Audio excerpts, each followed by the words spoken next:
gente, tudo bom com vocês? Olha eu aqui de novo. Tá começando mais uma edição do meu, do seu, do nosso Talknet. Hoje eu tô com ele, mas antes de falar, eu queria só voltar e falar mais uma vez que agora a gente tá com áudio bom e tá com imagem melhor ainda.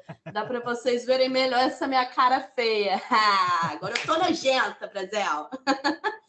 Eu tô com ele, que é só o papa da internet. Eu coloquei até um cropped para ver se eu conseguia reagir, mas eu tô até com medo dele cair de tão abismado que ele tá, igual eu. Ele, professor de português que domina as paradas, mestre das dancinhas e das explicações claras. Ele que vai te ensinar a escrever de forma certa e você nunca mais vai passar vergonha. E lembrando sempre que o cu não tem acento, por ser uma monossílaba terminada em U. Certíssima, certíssima, é isso mesmo. Eu costumo dizer que ele não tem acento, mas você pode colocá-lo no acento. O cu é meu, eu boto o que eu quiser. É sempre bom lembrar disso, tá, Rafael? Só não pode pôr acento na palavra, né? Mas... Na palavra não pode. A palavra em si, pelo amor de Deus.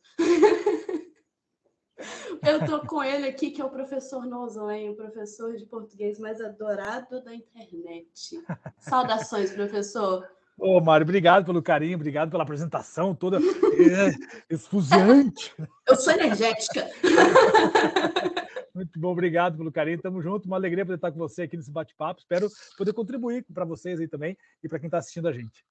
Eu estou muito feliz porque, particularmente para mim, é uma satisfação muito grande estar conversando com você, porque, de fato, como eu te disse nos áudios de WhatsApp, que depois eu vou até mostrar para a galera aqui que eu te mandei, eu estudei muito através da sua plataforma e, assim, para mim é muito gratificante mesmo estar falando com você aqui hoje, você não tem ideia. Tamo junto, tamo junto. Então, vamos lá. Vamos começar do início. O pequeno Nozlenzinho lá da época da escola. Como que começou tudo isso? Porque, assim, a primeira pergunta que eu quero te fazer é qual tipo de aluno você era em sala de aula? Porque eu costumo definir o aluno de sala de aula em 3 categorias. A primeira categoria é aquele aluno da sacanagem, que é o cara que vai para azucrinar mesmo, não estuda, foda-se. Ele tá indo lá pela galera. O segundo é o aluno focado, que é o jovem adulto, que ele vai para aprender e está disposto a passar no vestibular. Tipo, o cara da medicina, tem que passar. E aquele que é o intermediário. Eu era intermediário, que fica com a galera da sacanagem, mas ao mesmo tempo, quando precisa, foca. Eu sou intermediário também. Eu sempre fui um intermediário. Na verdade, eu sempre fui o cara muito da comunicação. Eu me comunicava muito bem com todo mundo, assim, sabe? E aí, devido a isso, então eu me dava bem com a galera que era zoeira, me dava bem com a galera que era quietinha, mas o meu negócio era exatamente isso, assim. Então, a galera da zoeira tava ali, eu tava fazendo zoeira junto, tava rindo junto, mas de repente tinha que ser sério, eu já ia pro grupo de sérios e já ficava sério, focado também. Então, eu sou o cara realmente o intermediário, eu fazia as duas pontas aí, e por ser muito comunicativo, então sempre tive os dois lados da moeda.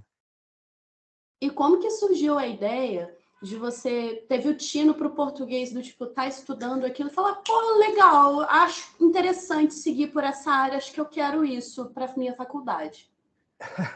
Então, no meu caso, foi bem interessante, porque assim, eu sempre tive facilidade com a língua portuguesa. Então, desde pequeno, minha mãe sempre me incentivava muito a escutar música brasileira, MPB, e aí eu gostava de escutar música lendo as letras. Não era só escutar ela. Então, eu gostava de escutar e ler as letras para entender o que estava sendo dito ali, qual era aquela mensagem que estava sendo enviada ali naquela canção e tal. E, devido a tudo isso, eu fui crescendo muito mais para essa área, né? Da comunicação, do texto, enfim. Eu gostava de escrever bilhetinhos, escrever cartinhas, escrever poesia. Aí depois, mais velho, comecei a escrever letra de música, enfim. Legal. Fui nessa área mais de escrita. Mas, mesmo depois de adolescente, eu nunca tinha pensado na possibilidade de ser professor. Não, jamais, assim. Então eu cheguei lá na adolescência, eu vou ser engenheiro, sei lá, qualquer coisa assim, só que eu não era das exatas, né? Tanto que eu fiz ensino médio técnico, né, no antigo Cefet, que hoje são os IFES, né, as escolas, os institutos federais de educação. E aí eu fiz lá o Cefetão, tal, e lá eu descobri que eu não servia para exatas mesmo, né? Porque a base era física, química e matemática. Pesadíssima. E só tomava na cabeça devido a isso. Então, depois terminei o ensino médio e fui fazer vestibular. Aí, o que eu vou fazer para o vestibular? Não tinha a mínima ideia. Então, assim, demorou muito tempo a cair a ficha de que eu podia ser professor e que talvez eu servisse para isso, entende? Aí eu lembro que eu fui fazer relações públicas, porque na época eu trabalhava com eventos, tal, daí fui fazer relações Comunicação, públicas. né? Tem muito a ver. Então tinha um pouco de conexão ali, né? Fiz relações públicas, fiz 1 ano de RP. Era muito legal o curso, aprendi a fazer coisa de fotografia e tal, não sei o quê, mas o mais legal do curso, para mim, foi a disciplina de teoria da comunicação, que falava de toda a teoria da comunicação, como que acontece e tal, e também a parte de texto, né, de escrita. Falei, então ainda não é isso. Aí eu tranquei o curso de Relações Públicas, fiquei trabalhando um tempo para ajudar em casa, né, nesse processo todo até amadurecer, e aí, de repente, me deu um clique, assim. Eu estava trabalhando e eu pensava, pô, eu preciso de uma profissão que eu possa fazer a diferença na vida das pessoas. Eu só pensava isso. Eu quero uma profissão que possa fazer a diferença na vida das pessoas. E fiquei pensando, até que um dia caiu a ficha. Falei, pô, peraí, professor. Eu lembrei de quem? Da minha mãe. Minha mãe é professora. Aposentada hoje, né? Maravilhosa. Minha mãe é professora aposentada, só que minha mãe era professora de educação física. E eu lembrei o quanto que ela ajudava os alunos, mas não na aula em si, mas no dia a dia ali nos corredores, dando um conselho, dando um ombro. Sim. E eu falei, pô, olha aí, professor faz a diferença na vida das pessoas.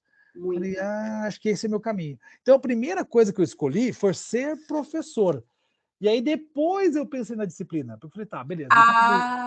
Você entendeu? Falei, Entendi. O que eu vou ensinar? Eu vou ensinar o quê? Não sei ensinar nada. Não sei nada nessa vida. O que eu vou ensinar? Ensinar o quê? Eu não sei. Aí eu comecei a pensar e aí eu lembrei que eu sempre tive facilidade na parte de língua portuguesa, porque comecei a pensar, eu preciso de ensinar uma disciplina a qual eu domine. E eu falei, pô, peraí, mas língua portuguesa eu sempre fui bem. Eu nunca estudei para uma prova de língua portuguesa. Eu ia para a aula, prestava atenção na aula, era o suficiente, ia lá e fazia a prova. E aí ia bem. Eu falei, opa, acho que tá aqui o caminho. Aí eu falei, língua portuguesa. Aí fui ler um pouco mais sobre o que dava para fazer fazendo letras, né? Falei, é esse caminho. Aí que eu decidi letras. Então, o meu processo foi, primeiro escolher a profissão de professor, depois a disciplina, aquela que eu dominava mais. E aí foi por aí. Que legal. Nossa, massa. Isso é muito interessante, né? Que a minha mãe, ela também é da área de educação, só que ela é secretária escolar. E ela, ultimamente, tem falado isso muito comigo, principalmente no final de semana agora que eu fui para casa dela. Ela falou, Mariana, você precisa ser professora. Eu falei, mãe, mas eu vou ser professora de quê? De matemática? Eu falei, minha senhora, eu não sei matemática para mim, eu vou saber para ensinar para as pessoas. Tipo isso, né? Como é que eu vou fazer isso? Não tem condição nenhuma. E é muito legal quando a pessoa opta por isso, e a profissão do professor é justamente essa, né? Fazer essa diferença. E aí é bom que você já me deu o gancho para a próxima pergunta. Me diz como que era a sua realidade, porque antes você provavelmente trabalhou em algum lugar, né? Antes de ir para cursinho e tudo mais. Chegou a trabalhar em alguma instituição pública? Quando eu fui ser professor, eu escolhi trabalhar só na instituição particular devido à questão financeira, especialmente por isso. Então, o que eu fazia? Eu fui dar aula em escolas particulares, mas eu dava aula para um cursinho solidário, em que é um cursinho para comunidade carente. Sim. E que a gente não cobrava nada para dar aula. Então, eu dei aula em cursinho solidário por muitos anos da minha vida. Quase que em paralelo com o tempo que eu estava em sala de aula presencial também em escolas particulares. Porque como eu não escolhi ir para a escola pública, então a minha forma de poder contribuir, né, para a escola pública foi trabalhar com os cursinhos solidários que tem aqui em Curitiba, tem alguns aqui. Eu trabalhei em um cursinho chamado exatamente Cursinho Solidário.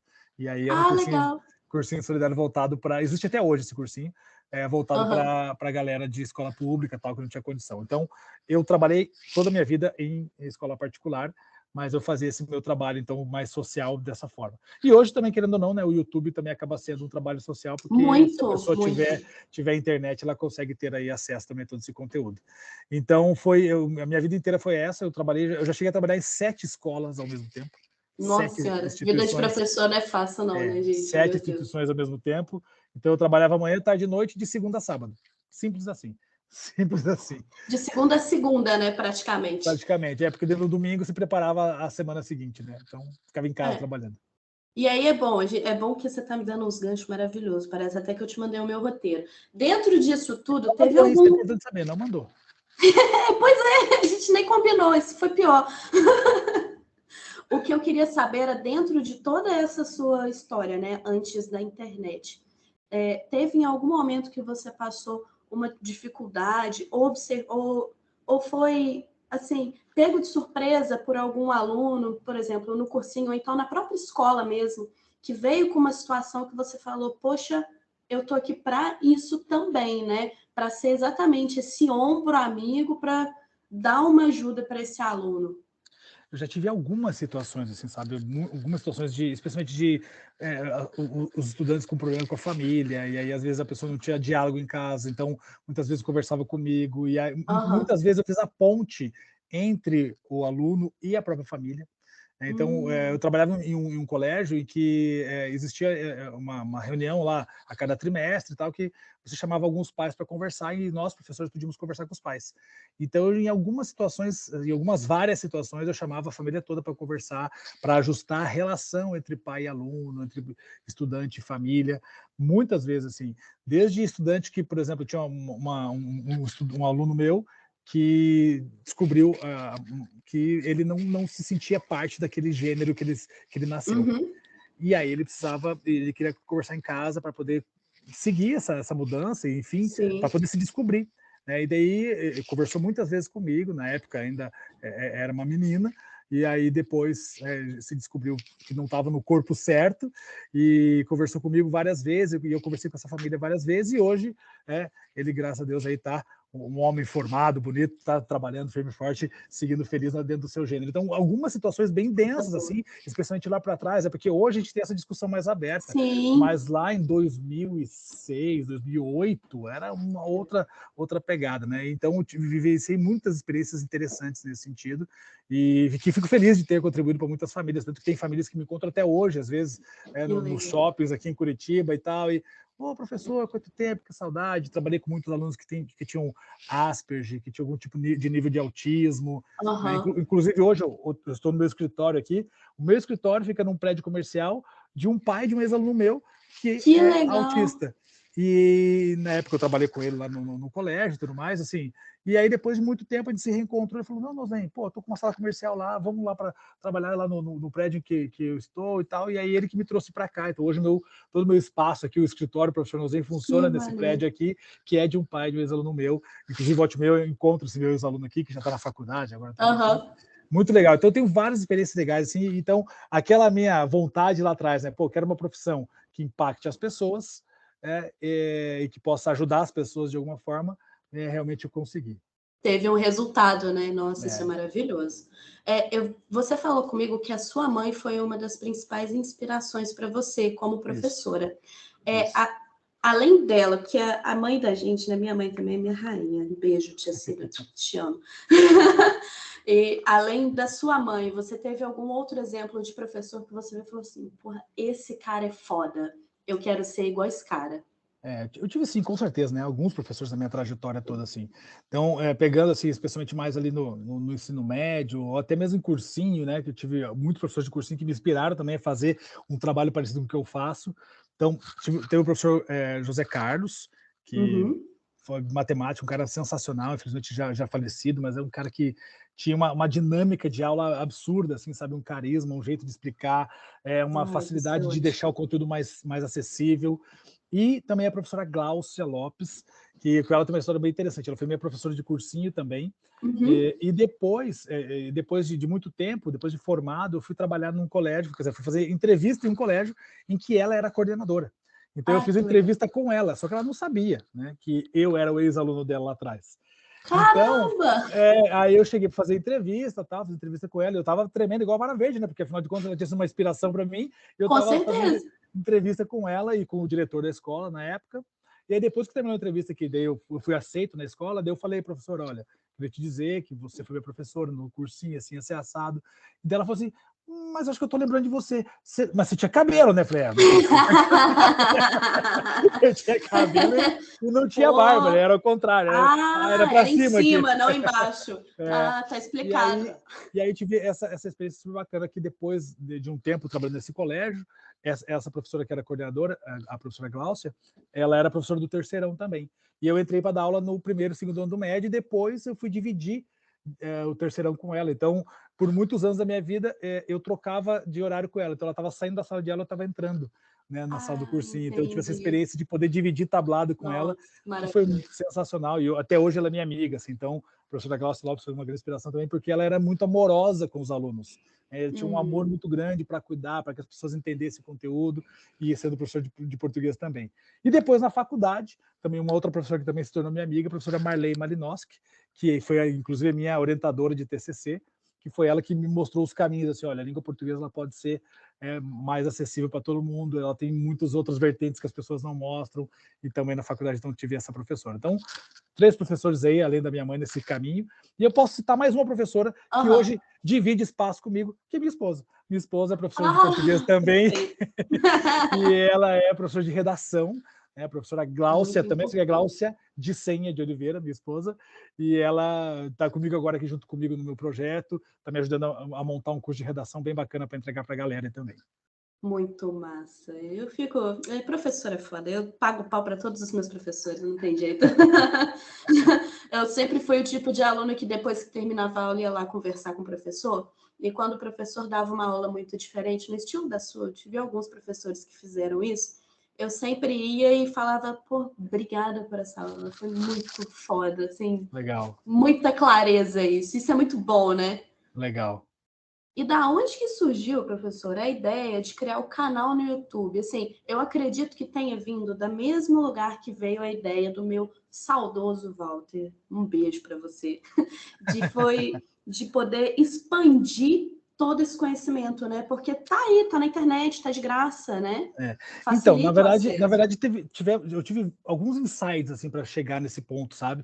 O primeiro insight foi assim, eu sempre fui um cara meio que da contramão, sempre fui um professor da contramão, no sentido assim, quando você fala em professor de gramática, você imagina alguém, o quê? De óculos, camisa, Sim, né, camisa de botão, tal, né? Falando uma linguagem mais rebuscada, cheia de, sim, né? sim. Aí você abre o Coloquial. olho, né? E aí você vê um cara ali, barbudo, careca, de brinco, mexendo a barriga, pô, peraí, como assim esse cara é professor de gramática? Então, eu já começo criando, quebrando esse estereótipo, né? A minha ideia sempre foi quebrar esse estereótipo de professor de português, porque eu sempre acreditei que quanto mais leve eu deixasse o conteúdo, mais acessível para as pessoas, Com e certeza. menos as pessoas criavam a antipatia com o conteúdo. Porque a Sim. empatia ou antipatia com o conteúdo depende muito da maneira que você apresenta esse conteúdo. Então, eu sempre tentei mostrar a língua portuguesa desse jeito mais malemolente, mais suave, mais na boa, mais sus que nem mousse, né? Bem Com tranquilo. E certeza. aí, então, desde sempre fui o professor da contramão. Nessa contramão, o que aconteceu? Eu sempre fui o cara que fazia musiquinha em sala de aula, fazia paródia em sala de aula, levava música para fazer interpretação de textos em sala de aula, então sempre fazia Legal. diferente. Então, tudo aquilo que existe na internet hoje já era o Nozem de sala de aula presencial. Isso é ótimo. Só que a internet ela potencializa nossas coisas, né? Muito. Mais ou menos finalzinho de 2015, assim, foi o boom dos smartphones no Brasil. Todos os alunos começaram a ter acesso ao smartphone, levar celular para dentro de sala de aula, e as escolas não preparadas para isso começaram a fazer o quê? Tira o celular do aluno, põe o aluno para fora, E eu falei, não, tá errado. A internet chegou, a tecnologia chegou na minha vida, na vida do aluno, e chegou para ficar. Então, assim, vamos usar a nosso favor. É Com mais uma certeza. tecnologia a nosso favor. Eu sempre enxerguei na tecnologia uma oportunidade a mais de ensino. E eu falei, não, vou usar o celular a meu favor. Eu falava para a molecada, guarda o celular um pouquinho, vou explicar uns negócios do quadro para vocês, depois a gente vai usar o celular. E eu fazia isso. Usava o celular em Legal. sala, usava um dicionário online, eu pegava o clipe da música para fazer interpretação de texto a partir do clipe, enfim. Aí eu falei, quer saber, eu vou fazer mais do que isso. Eu não vou só usar o celular em sala, eu vou levar a língua portuguesa para dentro do celular. E naquela época o caminho mais fácil era abrir o canal no YouTube. Então, minha ideia foi, eu vou levar a língua portuguesa para dentro do celular, já que está todo mundo no celular aqui, eles vão levar a língua portuguesa, mas mais tarde eles vão cruzar comigo. E aí eles podem gostar ou não gostar e está tudo certo, não tem problema nenhum. Nossa, maravilhoso. Não, aí é ótimo, porque, como você bem disse, você sempre foi um professor diferenciado, e muito diferenciado. Me desculpa, mas é porque eu pago um pau muito grande para você. Me deu até uma dor de barriga antes de entrevistar. Capaz, Real, real. Da onde que surgiu a ideia de você? Assim, eu acredito que a ideia das dancinhas já seja uma coisa natural e espontânea sua, né? Que Sim. você só trouxe da sua vida e acrescentou aos vídeos da internet, né? Isso. É aquilo que eu falei agora, eu já fazia isso em sala de aula, já trabalhava com as paródias em sala de aula, e aí, pô, levei para a internet da mesma forma, só que a internet permite a gente fazer muito mais coisas, né? Desde Sim. colocar lá, tem um videozinho mesmo que tem eu cantando e 2 Noslen do lado dançando, né? Que sou eu dançando 2 vezes Maravilhoso, ali, eu amo esse né? vídeo. Então, essas coisas que a edição de vídeo permite a gente fazer. Então, eu fui potencializando tudo isso, fui fazendo. E aí, quanto mais eu via que isso, as pessoas davam um feedback positivo, dizendo, poxa, agora eu entendi, pô, dei risada aqui e consegui entender. E eu sempre acreditei muito nisso, né? De quando a pessoa tem a catarse do riso, ela se Fica desarma mais fácil, e eu consigo verdade. chegar mais fácil o conteúdo até a pessoa. Então, foi nessa forma que eu fui trazendo. E em relação a cada vez mais as dancinhas, especialmente aí pensando no Instagram, TikTok, foi realmente porque as plataformas têm essa diferença, né? O YouTube tem um jeito de apresentar os conteúdos, o Instagram tem outro jeito, o TikTok tem outro jeito, o Twitter tem outro jeito. Então, para poder me adaptar Né? a cada uma das redes, eu fui entender como cada uma das redes funcionava. Falei, bom, beleza, então se essa aqui funciona com dancinha, então eu vou fazer uma dancinha e colocar o conteúdo junto.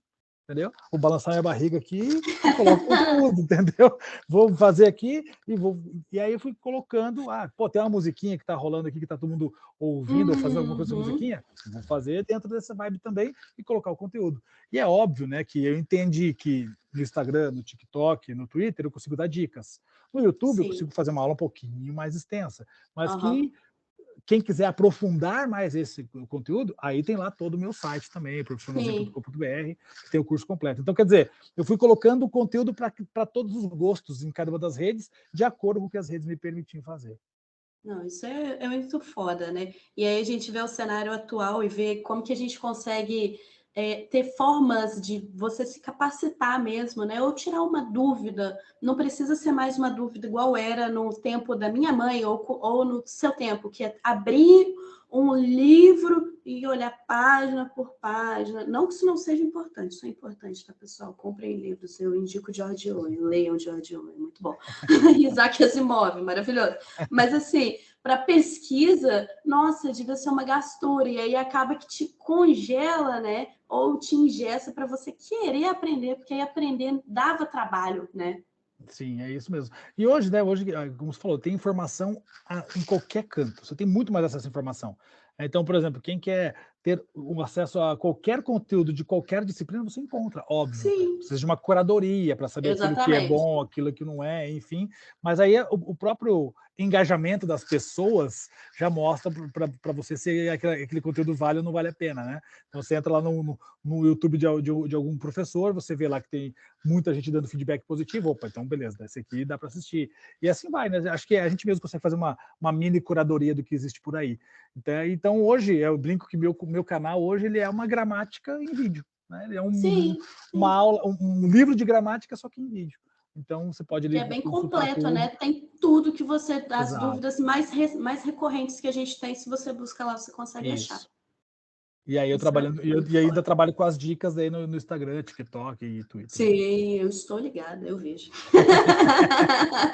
Eu estou ligada.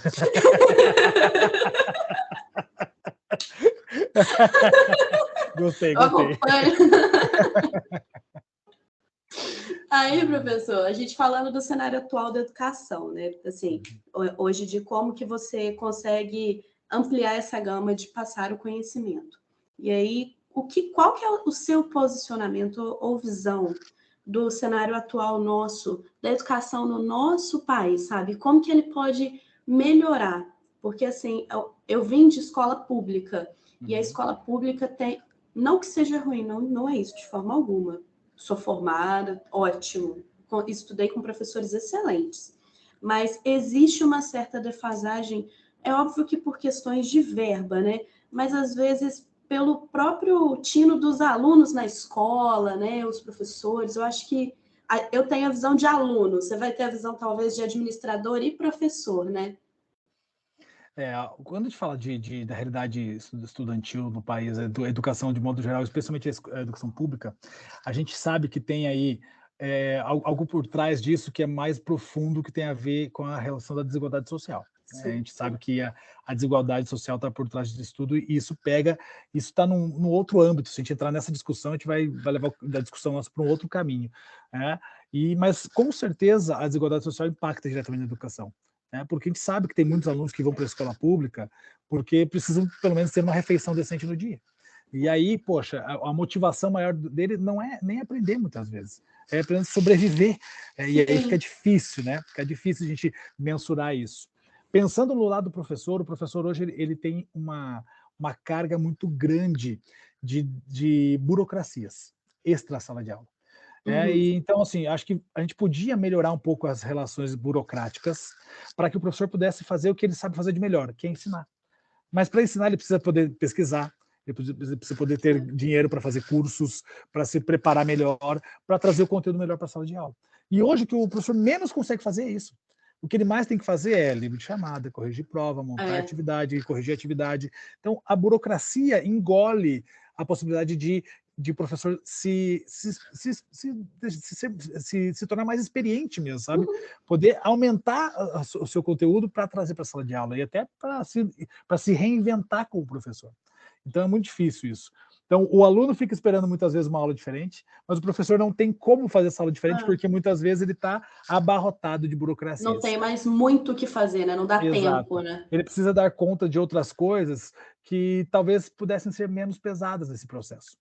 Talvez se a gente desburocratizar um pouco mais a educação no país, aí, de modo geral, a gente consegue fomentar com que o professor se prepare melhor, estude mais, até mesmo a própria educação se preocupar em formação do professor, para que ele possa trazer esse conteúdo diferenciado para a sala de aula. Porque uma coisa é o aluno chegar em casa e procurar na internet professor Noslen.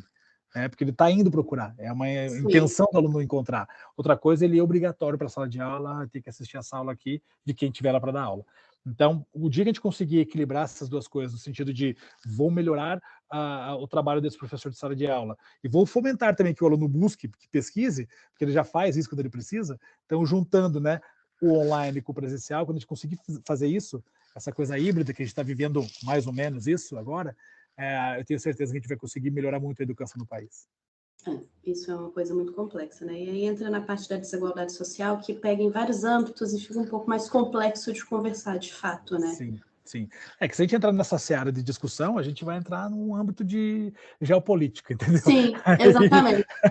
Aí vai sair um pouquinho da minha área do conhecimento. Não, e vai entrar numa área que eu desconheço completamente. Não vai dar muito certo.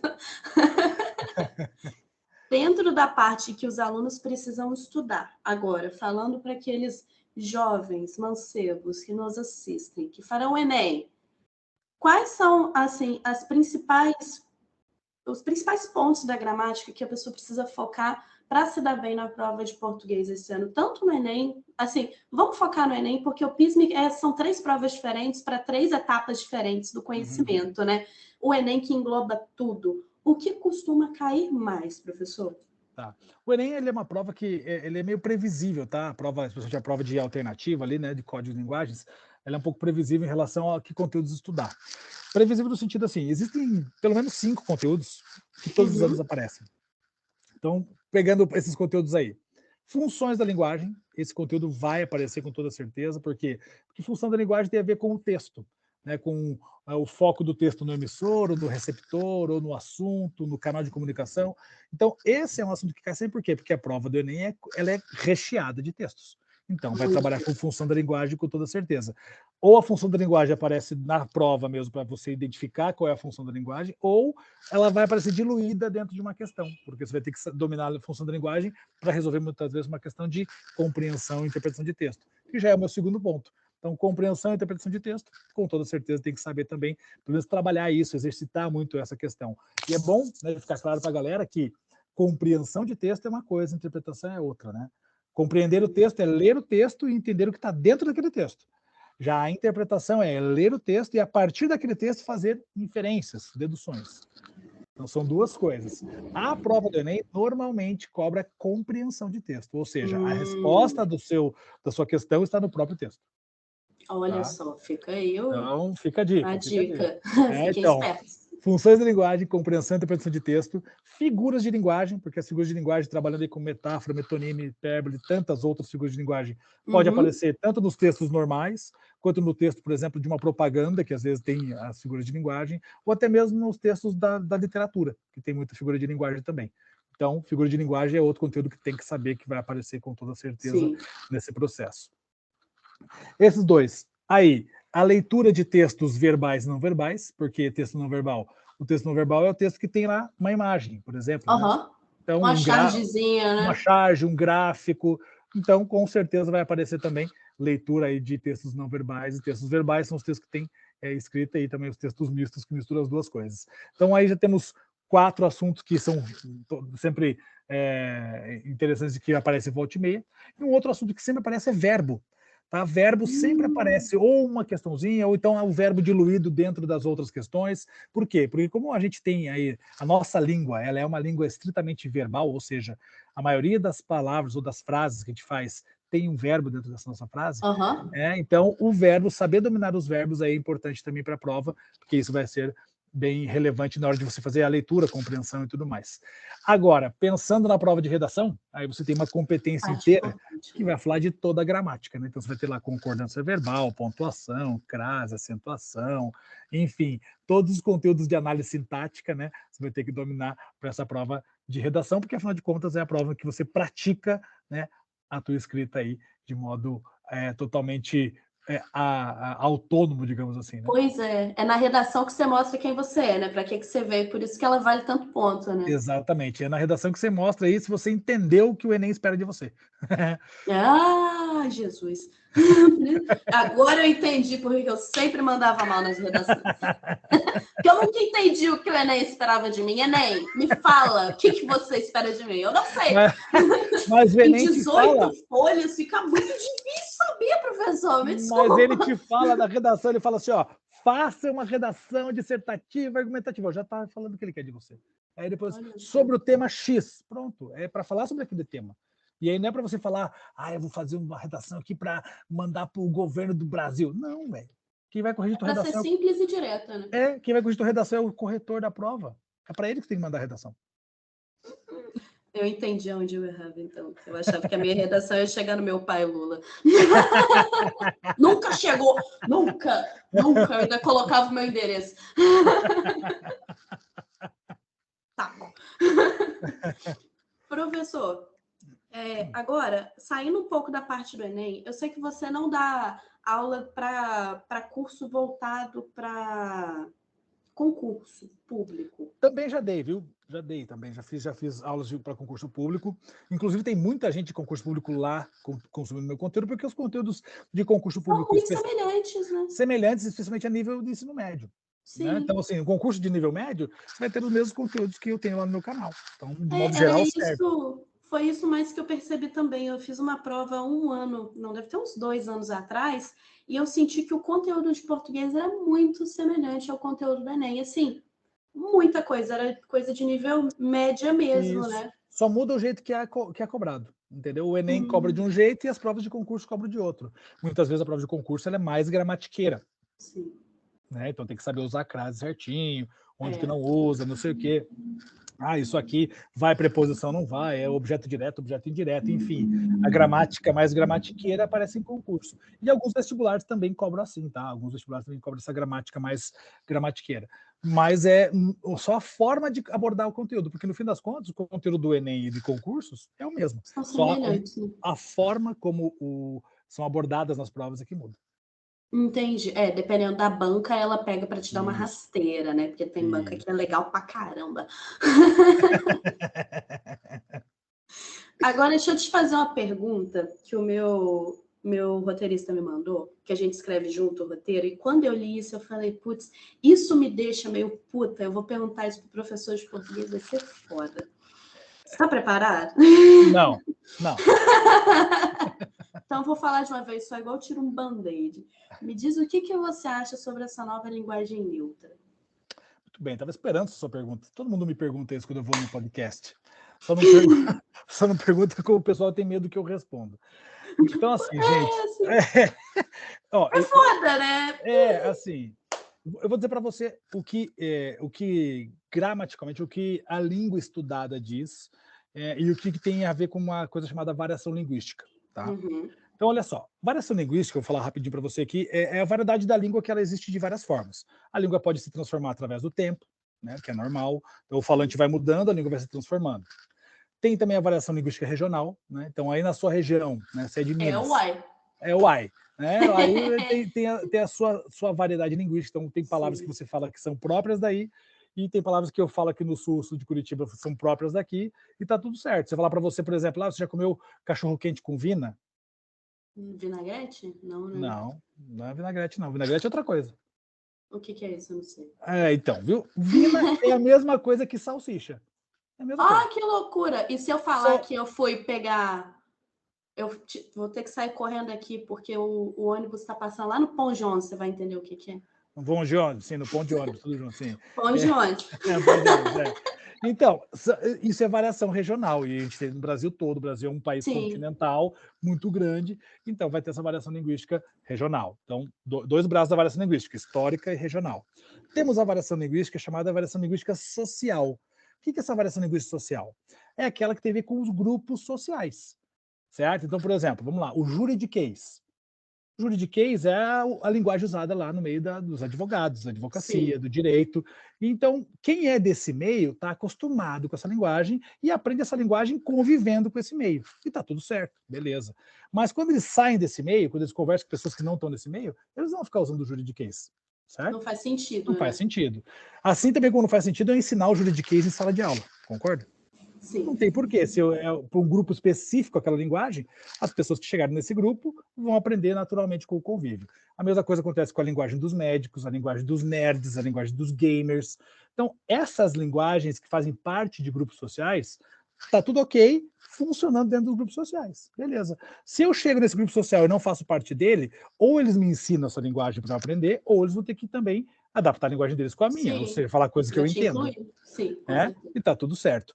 Aí que mora a questão da linguagem neutra. Em relação a grupo social, show de bola, tá tranquilo. Usa o seu grupo social numa boa, mas é a mesma coisa do juridiquês, não faz sentido ensinar em sala de aula isso. Porque quando essas pessoas que crescerem, aprenderem a língua portuguesa, chegarem nesses grupos sociais, eles vão aprender naturalmente com o grupo social. Então, a linguagem sendo usada dentro do grupo social, tudo bem.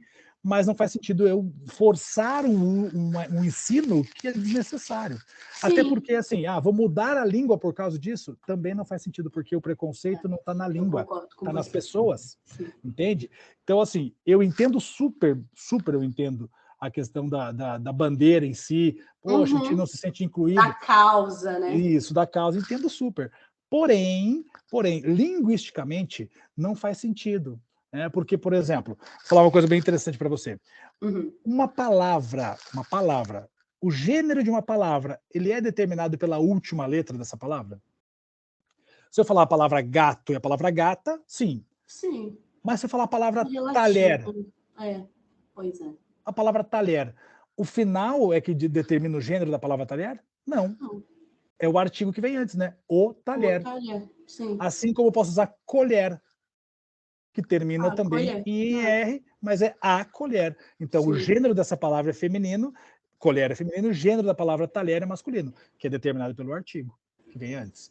Então, mudar as estruturas das palavras, acreditando que vai mudar o gênero da palavra e vai representar melhor, tudo bem, eu peguei objetos aqui, né? E quando se fala de linguagem neutra é em relação a pessoas. Mas, enfim, não vai fazer sentido isso. Porque senão você vai ter que adotar até para objetos, o que não faz sentido nenhum. O que não faz sentido nenhum. Então, assim, tem que tomar cuidado com isso, sabe? Então, os estudos da língua portuguesa, os estudos linguísticos, né? Porque a linguística é a ciência que estuda a língua. Sim. Né? E a linguística diz que toda transformação da língua precisa ser orgânica, natural. Nenhuma transformação artificial se consolida na língua. E essa é uma transformação artificial, pelo menos por enquanto. Se daqui 100 anos ocorrer uma transformação natural da língua para esse sentido, beleza. Mas, por enquanto, não faz sentido algum. Até porque, quando eu penso em masculino, feminino e gênero neutro, né, que é a discussão, o neutro já existe na língua portuguesa. Né? Porque veio lá do latim, que tinha lá o né, que significa o neutro no latim. Com o passar do tempo, a língua portuguesa é uma língua latina, né? Foi formada a partir do latim vulgar, e aí virou a língua portuguesa, assim como a língua espanhola, italiana, francesa, são línguas latinas.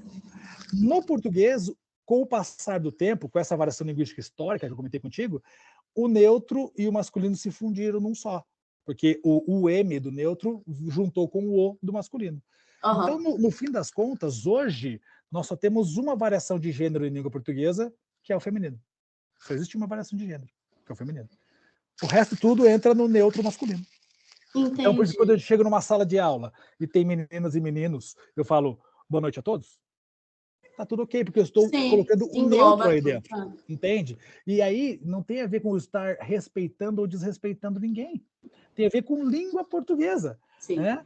Então, assim, eu ignorar uma ciência, né? Porque se eu ignoro aí o que a linguística me diz, eu estou ignorando a ciência. Vai contra tantas outras coisas que nós já vimos aí, né? Quanta gente que negou a ciência aí nesse tempo de pandemia e deu no que deu. Olha, Sônia.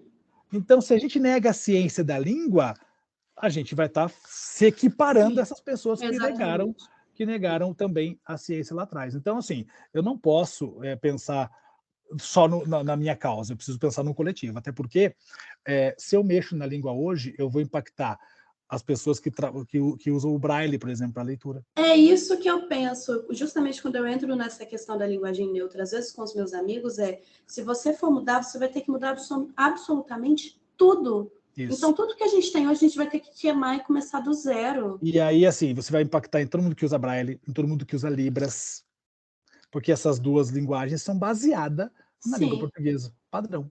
Então, quer dizer, você vai excluir muito mais pessoas nesse sentido. Então, a gente tem que tomar muito cuidado, sabe?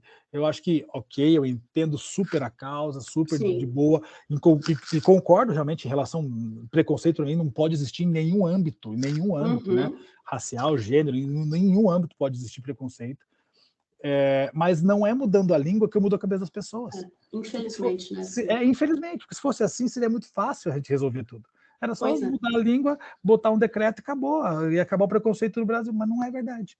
Infelizmente, isso não é verdade. Então, a discussão é um pouquinho mais profunda, sabe? Um pouquinho mais profunda. Não dá para a gente pensar dessa forma só na nossa relação. Então, assim, em relação ao grupo social, show de bola, usa no grupo social, tá tranquilo, né? Não tem problema nenhum. Mas em relação a trazer esse ensino para dentro de sala, não faz sentido, porque linguisticamente, com os estudos linguísticos que nós temos hoje, isso não se caracteriza dentro da língua, não tem como, né? Isso não faz sentido pelos estudos que nós já temos. Então, assim, existe gente estudando sobre língua portuguesa, sobre línguas não latinas, existe pessoas especializadas nisso, e elas falam sobre isso. Não é o Noslen que está falando. O Noslen é só mais um cara que estuda a língua. E um cara pequenininho que estuda a língua ainda. Tem muitos caras maiores do que eu que falam isso. E a partir do que eu li, do que eles colocam, é que eu trago essa discussão. Tem toda uma discussão, assim, a partir de pessoas muito importantes sobre isso, né? Porque isso foi levantado, eu não lembro, deve ter uns 5 anos que existe essa discussão no meio, talvez mais. Eu acredito que tem uns 5, 6 anos, né? Por aí, uns 5 anos ou até menos, talvez. Porque, assim, para a gente conseguir fazer esse tipo de mudança, eu acredito que deva ter que reunir um conselho para que assim seja feito na Assembleia. Por exemplo, o último acordo ortográfico que nós tivemos, né? Uhum. Novo acordo, já nem é mais novo, né? Faz 10 anos já. Pois é, passando então, já rápido. Sabe quanto tempo ele levou sendo discutido para ser implantado? A discussão do último acordo começou em 1990. Eu cheguei a estudar isso para um concurso, eu te falo. E realmente, assim, é uma coisa muito antiga, porque começavam a querer implantar, não implantavam, porque existiam outras questões, era mais complexo. E foi uma discussão entre todos os países falantes de língua portuguesa. Isso é muito doido, né? Então, são 7 a 9 países que discutiram, né? Todos os linguistas estudiosos desses países chegaram a um consenso, bateram o martelo. Então, começou a discussão em 90, aprovou em 98, e em 99 falaram assim, temos 10 anos para poder implementar. Para implementar isso. Então, 99, 2009. E aí, quando chegou em 2009, falou, a partir de 2010, já era para estar implantado. Ou seja, a geração de estudantes de 99 a 2009 era para ter sido alfabetizada já desse novo acordo. Dentro dessa língua, né? Entendeu? Mas veja, foram 20 anos de processo. Então, não é uma coisa assim. E não é uma coisa assim, porque eu acho, porque eu sinto. Não. É estudo, né? Então a gente não pode também ficar simplesmente falar, não, mas é a língua. Não, é a língua, mas a língua também é objeto de estudo. Assim como a sociedade é objeto de estudo. Sim, assim como tantas outras coisas são objetos de estudo. Então, a gente precisa levar também a sério esse processo todo. Tem gente Não, muito com especialista nisso, dizendo sobre isso, coisas que são estudadas também há muito tempo, né? Exatamente. Então, professor, olha, a gente está... Como eu disse mais cedo, eu não tinha roupa para te entrevistar aqui, assim como eu não tenho palavras. Que é realmente uma satisfação pessoal. Eu até agradeci muito o pessoal do programa Produção, porque desde o primeiro contato que eu fiz com você e a primeira vez que me chamaram para participar do programa, a primeira pessoa que me falaram foi você e o Walter. E eu fiquei muito encantada pelo projeto, justamente para a gente abrir esse espaço para entrevistar professores, que são Legal. os professores que mudam a gente. Aí eu vim aqui hoje também te falar, porque tem essa diferença quando você trabalha com internet, de você ler um comentário, receber um áudio, receber um vídeo, de uma pessoa tendo essa gratificação por você, sabe, muito obrigada, você me impactou. O impacto é eu tô aqui hoje, professor, para falar, olhando no fundo dos seus olhos, que você conseguiu mudar a minha vida, eu te agradeço muito. Obrigado, Thaís. Obrigado. E assim, sem tamanho estar falando com você aqui hoje, você não tem ideia. De verdade. Obrigado mesmo, obrigado de coração. É muito bom poder ouvir esse feedback, porque às vezes a gente trabalha tanto, né, entrega tanto conteúdo, e a gente não ouve, né? Como você disse, é óbvio, a gente lê, mas a gente não tem muita noção de onde a gente chega, assim. Fico muito feliz de ter chego até a sua vida, de você ter permitido entrar na sua vida também de alguma forma, ter ajudado você nesse teu processo, e conte comigo sempre, né? Conte comigo sempre, com o que você certeza. precisar. Obrigado mesmo de coração aí, tamo junto, viu?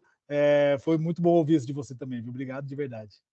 Porque na situação que a gente vive, sempre viveu, né? O professor, ele sempre foi uma figura que não era vista da forma que ele merece ser visto, né? Então, o salário sempre muito difícil. Você, para ficar bem, você tem que trabalhar, igual você fala, em 8, 9, 10 escolas, né?